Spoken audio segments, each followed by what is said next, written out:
And it is okay. It's recording. Okay, well, let's welcome Mike Kim. Thanks a lot, Mike, for being here today. Oh, I'm honored, Mario. This is going to be a lot of fun. Yeah, this is cool. I appreciate it. And it was funny. I was noticed something on Twitter the other day. So you are a slime-free marketing expert. That is funny. Yeah, I guess that's what somebody wrote me on my email list. And I had been kind of talking about this other guy that had been doing some promoting. And this lady had written me back and she was like, I like him, but it doesn't really jive with me. I like you better than that guy that you're promoting. Because you're more slime free. And I was like, that is the nicest compliment that anyone's ever given me. So like, there you go, and I'm glad she felt that way. I'm hoping like other people that I work with and advise feel that way. And I know that's a big challenge and frustration that a lot of people face, especially realtors. They don't want to come off as used car salesmen.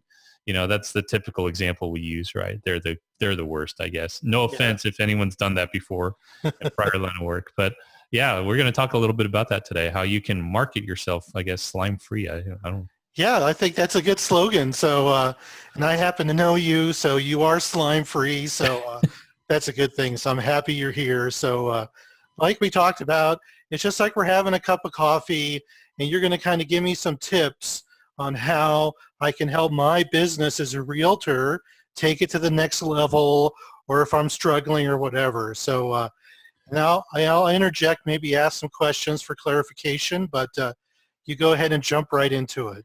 Sure. So today I want to use kind of like a real estate analogy because that's what we're talking about. And, everyone has heard that phrase, opportunity knocks, right? And I want to talk a little bit about why opportunity might not be knocking and what we can do to kind of maximize our exposure or increase our chances of really getting, great opportunities to serve people, to serve clients, and really to make more money. So, there are numerous sayings about, opportunity knocks and stuff, but you'll never capitalize on opportunity if she can't even get to the door to knock, So a couple of reasons. I'm going to share 5 today. I'm going to kind of use this whole real estate analogy, Number one might simply be that your lights are off, right? So if someone comes across you, whether it's on the internet or they come across like your business card, or they drive by if you have an actual physical office, and it looks like your business is abandoned, or like no one's been there for a while, or it's just quiet, there's no activity, your lights are off, people won't even pull into the driveway to take a look at the house, right? People won't even pull into the parking lot to come and take a look at the office and knock on the door and see if you can help. So just keeping your lights on is one of the most practical things you can do to give people the impression that they're in the right place. So how does that work practically speaking? Maybe if you have a website, and I know not every real estate agent has a website, but if you do, it might be as simple, Mario, as making sure the copyright on the bottom of the website is the actual current year. Have you ever experienced that? You go to someone's website, it's like copyright 2012. You're like, what? And you feel weird. Yeah, because it hasn't been updated in a long time. Yeah, and I'm not saying that you have to blog every single week or like update your site every single day. It's just those little details that really go a long way in communicating to people that they're in the right place. If you don't have a website, stay a little bit active on your social media account. You do a great job on Twitter. If you're on LinkedIn, just update once in a while. Keep your profile and your resume on LinkedIn current. Don't be like the last job that you had was from 2012, right? Because this is really the first point of contact. And if you really think about it, if you're driving down a house, I mean, like, Mario, we talked about this in the past, I just recently bought a house a few months ago, and, there's a very different feeling when you drive into the neighborhood with your agent and he or she is about to show you a home that looks completely abandoned at night when it's raining and it's cold outside and the leaves are falling, versus in the middle of the day when people are driving through the street and the neighborhood has a little bit of buzz to it and the porch light is on. There's a big difference. And your website or your LinkedIn account, your Twitter account, anything that's online, this is the initial point of contact for business. So just simply make it look like people go there, that they're in the right place. So that's point number one. Yeah, no, I think that's good, because I think the other thing when people hit a website and it hasn't been updated, or there's nothing there in the about section, and you and I have talked about this before, you need to have something in the about section that basically is going to describe why you're in real estate and give your story. And if you have nothing there, how can somebody connect with you on a personal level? Well, you segued perfectly into this, and we didn't even talk about this before we got on the call today, but the second reason that opportunity might not be knocking is that your shades are down. You know, the window shades are just pulled down. And I liken that as exactly what you said about sharing a little bit about your real self, right? Share a bit about your personal story on your site or on your LinkedIn page or through what you share on social media. And you weave that into your marketing materials. For example, right now I'm working with a realtor up in Connecticut in the Hartford area, and we're going through this exact same process. And when you really think about marketing a real estate agent, a realtor, or a real estate agency, the number one thing people think of is, oh, we got to have a great website and tell people like why we're so awesome. But no, it's really exactly what you said. It's that personal connection. Why did you get into real estate? Why did you make this transition if you came from a different career? Or why did you decide to stay in this career this entire time? People want to get to know you. And here's the other thing. We've alluded to social media and LinkedIn and all this kind of stuff online already. But if you are staying stubbornly private in an increasingly transparent world, you're going to be behind the eight ball, right? So one of the lessons that, one of the lessons I take away from this is, have you ever sat down at like one of those Italian restaurants, Mario, like, you know, at a pizza shop or an Italian restaurant, and you're waiting there for the food, but they've got the little placemat, and it kind of tells you a little bit about how the restaurant started?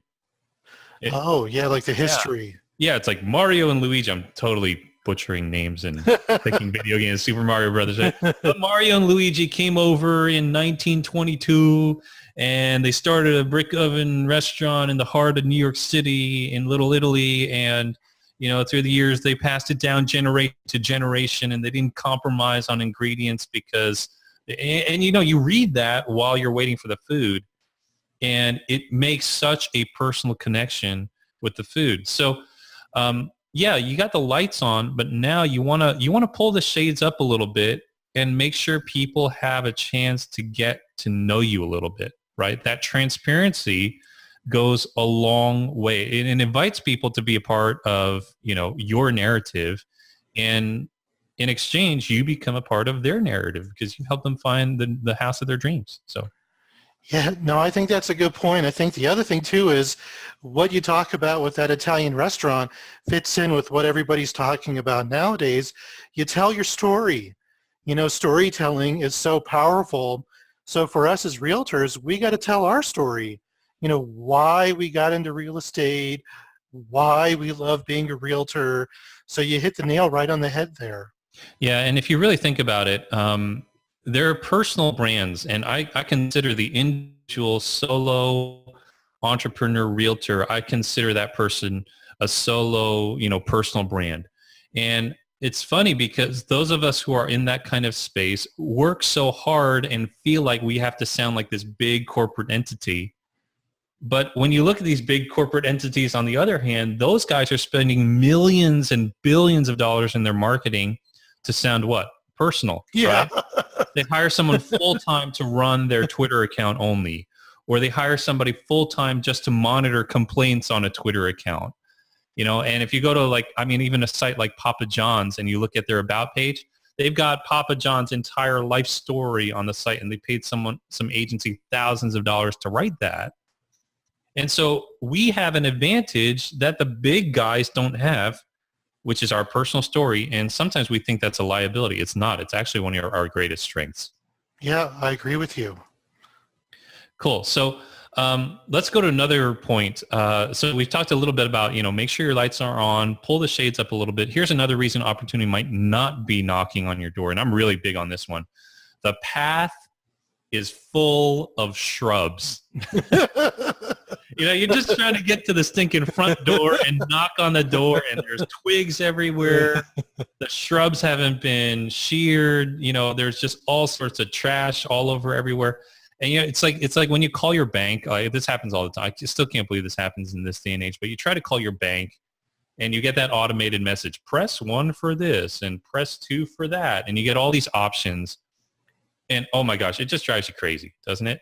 It's like, all I want to do is talk to a human being. Right. And in many ways, Opportunity, she wants to feel the same way about knocking on your door. All she wants to do is get to the door and get to talk to you. So a real bit of practical advice is really simplify your contact process. Make it easy for people to find out who you are, what you do, or where they should go to contact you. It might be as simple as an email address. It might be a contact form on a website.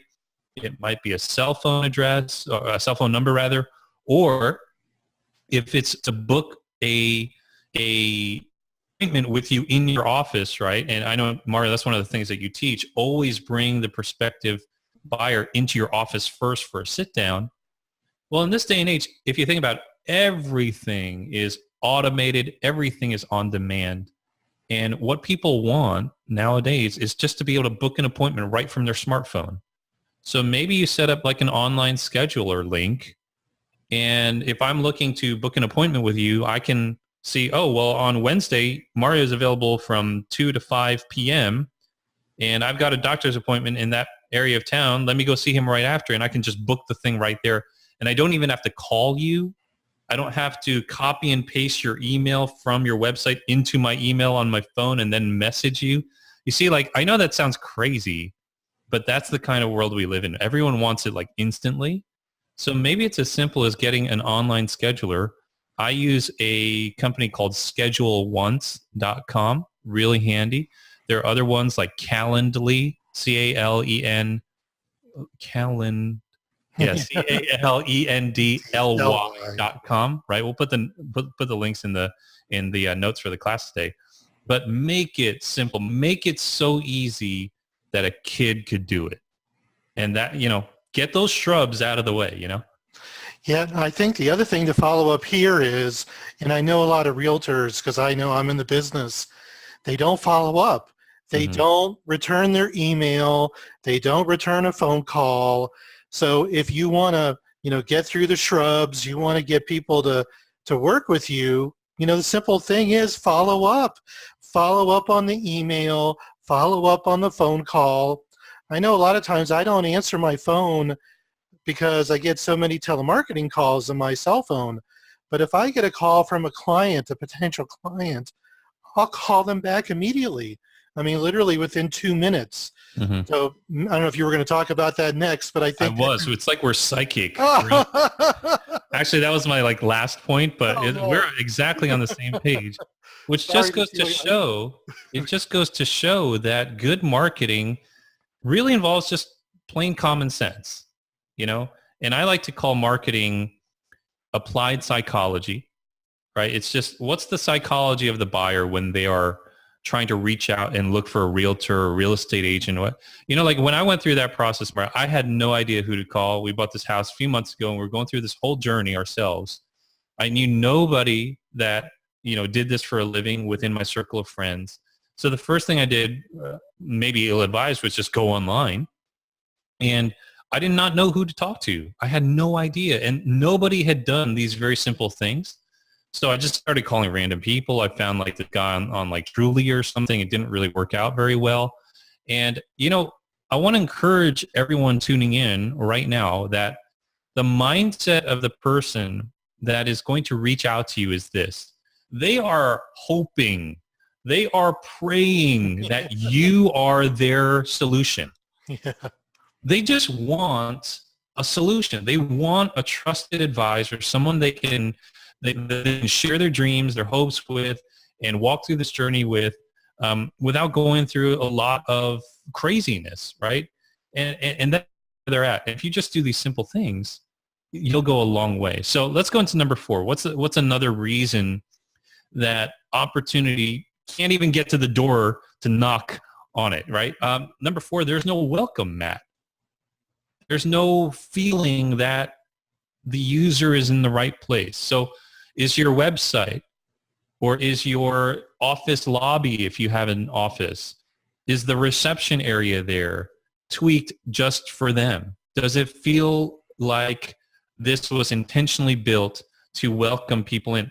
It may be as simple as posting on the front page of your website or your LinkedIn profile, welcome, I'm Mario, welcome, I'm Sally, welcome, I'm Mike. If you're looking for the home of your dream, I believe I can help you find it. It's just that kind message, that first impression, and you want to have a headshot or a photo of yourself where you're smiling.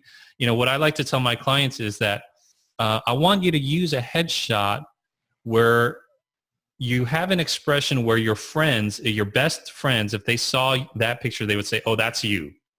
When you're kicking back a few drinks or you're having fun, you're out on the town with your friends or your spouse or whoever, and you're just having a great time, that photo is the Duchesne smile, right? It's from this famous photographer where he just says, you're smiling enough so that your cheeks are a little bit raised and you have a little bit of wrinkle along your eyes, because that's when you know that it's real, right? And so just that little photo with a short little message, welcome, I'm Mike, and if you're looking for the home of your dreams, I believe I can help you. Call me. And it just helps that person feel like they're in the right place because, again, they're rooting for you to be their solution. So from the very first experience, when they walk into your office, do you stand up or do you just stay seated?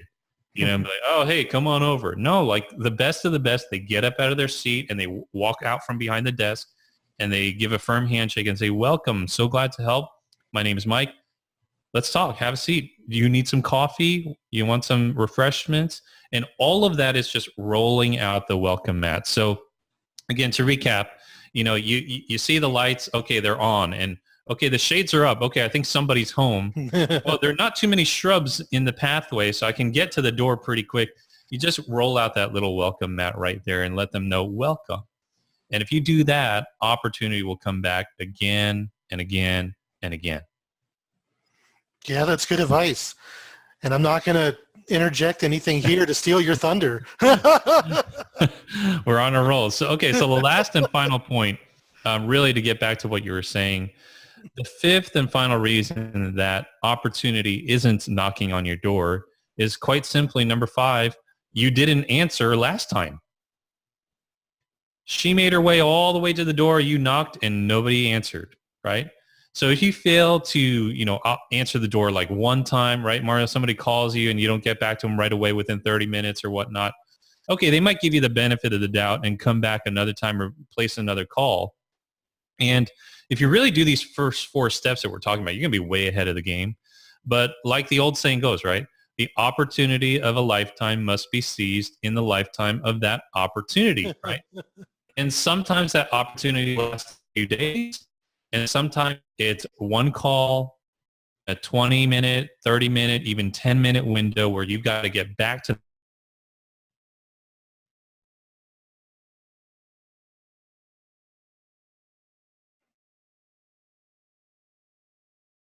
a long way. And what happens is you kind of dropped out there. So okay, go back like the last 20 seconds. Okay. So, I was talking about how the opportunity of a lifetime must be seized in the lifetime of that opportunity. And sometimes that opportunity lasts for a few days. Sometimes it lasts for a few seconds. Yeah. Sometimes it lasts like that exact 30-minute window you're talking about, or a 20-minute window, a 10-minute window that you've got to call back and get that person while it's hot. I remember when I was calling a couple of these realtors, man, they didn't call me back. Some of them didn't call me back at all. Some of them didn't call back for 2 days. Yeah, and I'm like, what are they doing? I'm ready to buy. Like, I know what I want. Same thing happened, once we moved into our home.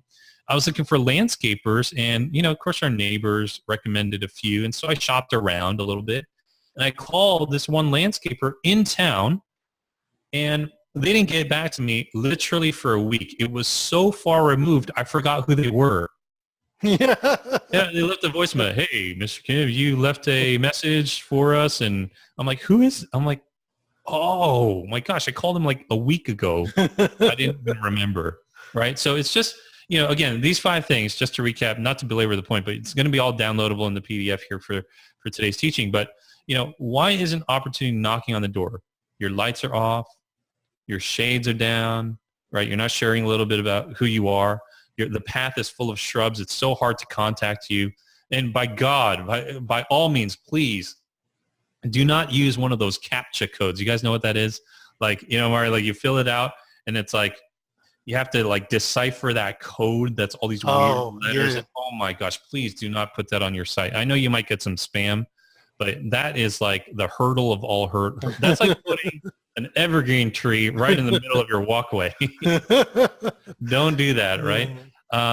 There's no welcome mat, and you didn't answer last time. But if you just flip all these 5 things on their heads and reverse them, you're going to go a long way into attracting clients. And they're really practical tips, but what I've seen, again, is they work simply because a home buyer knows that they're about to enter like the tunnel of chaos through the home buying process. And they just want someone they can trust, that can hold their hand through that. And they're rooting for you to be the answer. And you just do your due diligence with these 5 things. You're going to go a long way. Yeah, and I think your last point, when people are knocking on the door, so I think there, if you follow up, just like we talked about, and you're going to set yourself apart because you're going to be following up a lot quicker than most other people. So if you send an email back within, 10 minutes, we all have a cell phone. You could just email back, hey, I got your email. Here's my number. Let's schedule a call, whatever is convenient. But you can set yourself apart from the competition. The simple step of just following back immediately. Yeah, absolutely. And here's another thing. It just came to my head as you were mentioning that. But why do people, when you think about, and this might be a bigger logical thing, but if you really think about this, when people are very upset with a company or a business because they weren't happy with the service or the product that they received, you might think that they're angry because they felt shortchanged, ripped off, and the only thing that can satisfy them is a refund. But actually in marketing, that's not true. If we think of anger kind of like a soda can that you shake real hard and like the pressure inside is all built up. All you need to do as a business, as a solo business, as a personal brand, to dissipate a little bit of that anger or frustration is let them know they've been heard. If you acknowledge that you've heard what their complaints are, that pressure begins to dissipate. And so if we think about this in terms of contacting people back, I reach out to you, I don't get a call back for 3 days. I'm upset. I'm like, I'm not going to work with this guy. But if I call you and you're on a trip, you're on vacation or something for 3 days, but I just know that I've been heard because you send a quick text right back or, via email, and it doesn't have to be grammatically perfect. Hey, got your inquiry. Thank you so much. I'm tied up for the next 3 days, but I want to let you know I got your call and will respond to you on Wednesday between 8 and 9 p.m. if that suits you. Give them specific details. Then I will know, oh, this guy heard me. And here's the thing, Mario, like, I call you and I've scoped you out online and I've seen your website and, the lights are on, the shades are up, the welcome mat is rolled out. There are no, shrubs in the way. And I'm feeling like, wow, I can trust this guy. I like this. And I reach out to you and yes, you might be on vacation. You don't need to tell me you're on vacation, but maybe you're just not available. But I get a text back and in my mind, I'm saying, wow, this guy's great. I think this is the guy that can help me. But you just happen to be unavailable or out of town. You send a quick message and let me know that I've been heard. That completely nips any frustration in the bud. And there are many clients, and I've done this the same way. I've literally, because I've got a message back to acknowledge that my message was received, I have waited those 3 days just to talk to that guy. Mm-hmm. Right? Because all this other stuff has built trust along the way. It's not like, oh, forget, he's not available for 3 days. Let me go call the realtor that I saw on a billboard on the highway. Right. No, it's not like, I'm like, I feel like I can trust this guy, and I'm willing to wait to talk to him. I won't go see a house until I actually get to talk to him. Maybe he's the guy. And just letting me know that I've been heard goes a huge, huge way for your potential clients. And yeah, and it doesn't matter where we are around the world. I mean, I remember earlier this year I was in India for a family trip, and I still had access to my email. Yeah, So I got a couple of inquiries. I'm just an individual realtor, and I just said, hey, I got your email, and I'm on a family vacation or family trip. I'm in India. It's a good story to tell. So I'll be back in, a week to 10 days. Let's get together. yeah, it's that simple. Like what you said, they like the fact that I followed up. Oh, he followed up. He's in India, and he sent me an email. Yeah, exactly. See, he can even work that way to your advantage. They'll be like, wow, he's taking time out to really, talk to me and contact me. This is great. And here's the thing. That's the first impression, and that sets the tone for every bit of following interaction after that. That first impression just goes, wow, if he's this prompt while he's in India to call me back, I'm pretty sure he'll call me back when he's back home in Colorado. Yeah. I don't think he's going to fall off the face of earth if he's already on the other side of earth and getting back to me. So, yeah, no, I think that's good. No, that's a really good analogy. I think that's awesome. And I think it's great advice for any realtor, because we do get caught in bad habits, and we just got to really kind of think about the fundamentals. And just like what you're talking about, I think is really, really good information. yeah, it's just apply everything that you would want in a house that is being sold. I mean, like, you're getting ready to show a house, and the seller hasn't done any of these things. The house just looks like crap. Like, come on, what am I supposed to do with it? Well, no, it's just common sense. Cut your lawn. Make sure the light on the porch is on. Please, vacuum the house, make it clean. And it's the same principles that you would want to see when you're buying a house or when you're showing a house to sell. You just apply those very same principles to your brand on the other side, so that people who are trusting you to go through that process and hiring you feel the same way that you want to feel about the house that you're trying to sell. Okay, well, that's good. So we're going to have a PDF. It'll be here on the speaker page, kind of detailing everything Mike has talked about today.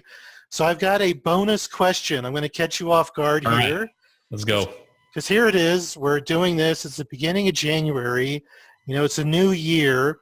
So I want you to look back, 2015. What is kind of one thing that you were most proud of that you did, either personally or business, and something that you can kind of feel good about as you're moving forward here into 2016? Well, I guess the biggest thing for me in 2015 was that I left my full-time corporate job. I had a C-suite job as the chief marketing officer of this company. We did really well, but all through that time, I was building a second career. I was kind of building my way out. I was engineering my escape plan, if you will. And that's a little harsh because I really enjoyed my job. I love my coworkers. We still hang out till this day. But the thing is, I wanted to serve a different audience. I wanted to call my own shots. I wanted to be my own boss. And in August of last year, that's when I made the leap to really run my own full-time consulting business, which I'm doing right now. And I know that for a lot of you that are tuning in, real estate may be that same ticket for you. Maybe you're in a day job and you're working part-time and you're kind of doing real estate part-time, and you're trying to kind of make that leap. And really the biggest thing that I learned, Mario, in that whole journey was that if you are intentional, if you follow a proven process, the only other thing that you need is consistency over time. That's it. When I look at every other realtor that's out there, every other consultant, every other marketer, every other freelancer, you name it, every other personal brand, the only difference between that person and those right now that are struggling or want to go do that full time, the only difference is consistency over time. That's really the only thing. If you're consistent with these 5 things, if you're intentional in your branding, if you're intentional in what you're sharing, and you just do that over time, because time's going to pass anyway, right? Right. We have all the time in the world. That will start to snowball, accumulate, and if you deliver value, people won't be able to help but recommend you. So it was a long process for me. It took about 2 years. But when I look back on those 2 years, I'm like, 2 years wasn't a very long time. You know, I mean, I could still be in a cubicle. I could still be in the office, you know, and 2 years worth of really, really being consistent, learning to be focused over that period of time. Now that I'm on my own, a lot of my friends ask me, and I'm sure you get this question a lot too, how do you stay motivated? And I'm like, I look at them like they're crazy. I'm like, how do I stay motivated? I was motivated for 2.5 years nonstop. Now that I'm here, I'm not going to like scale back the motivation. It's become a part of my DNA. So I just want to encourage you guys, if you are looking to do that with real estate or you want to maximize your results, just stay with it over time, keep learning. And, you know, if I can help, just go over and read my blog, MikeKim.com. There's a ton of content there on personal branding. If you're not sure how to set up a website or a LinkedIn profile page or do some of the practical things that we talked about today, there's tons of free resources there. And, yeah, we can help you that way. So. Well, that's great. And I'm really glad that you went through that, because I know your personal story and what you've gone through this year, and it's very applicable to real estate agents. And you are an inspiration because, you know, you kind of mapped it out and now you're on your own. And, you know, this year, 2016, it's going to be your first year. You're going to be, you know, you're a rising star. I mean, you got a lot of good things going on. Thank you. Yeah, it's the first full year. And I tell you what, guys, like it is the greatest feeling to be able to work with the people that I want to work with, to call my own shots, to work my own hours. And, you know, in reality, like I'm more motivated than ever. It's been more fun, you know? And so I just want to encourage you. You've made such a wise choice by choosing to invest in this summit and really grow your expertise. Learn from what we talked about here. Learn from all the other speakers. And then the biggest thing is, after you attend this summit, do not do anything else but apply what you've learned. Mario is the guy to talk to. Pick up his book if you haven't already. But, you know, don't get deceived into thinking learning more is actually moving you further down the field. Now that you've learned and participated in the summit, you've got to apply what you've learned here and go out and make a splash. Go out and take action. It's really the biggest thing. Well, that's great. Yeah, that's my spiel for don't buy anything other than what Mario has here on the outside of his book. And then from there, if you need training, go with him. But, you know, after that, take action, because as we get into the spring months, as everyone knows, that's when everything starts to pick up in the market. So learn now.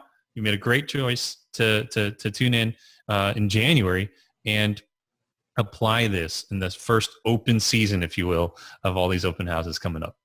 Well, that's great. And you already said your website, MikeKim.com. And then here on the speaker page, you know, I'll have some other resources that Mike has available. So thank you so much for being here. You're a great resource. I have a lot of respect for what you're doing. So thank you so much, Mike. Well, the feeling is mutual, and I'm just so honored to be a part of this summit. And, you know, may you guys succeed, prosper, and just really see amazing, amazing results as of what we talked about today and everything else you learned in the summit. Okay, great. Well, we'll talk again. Awesome.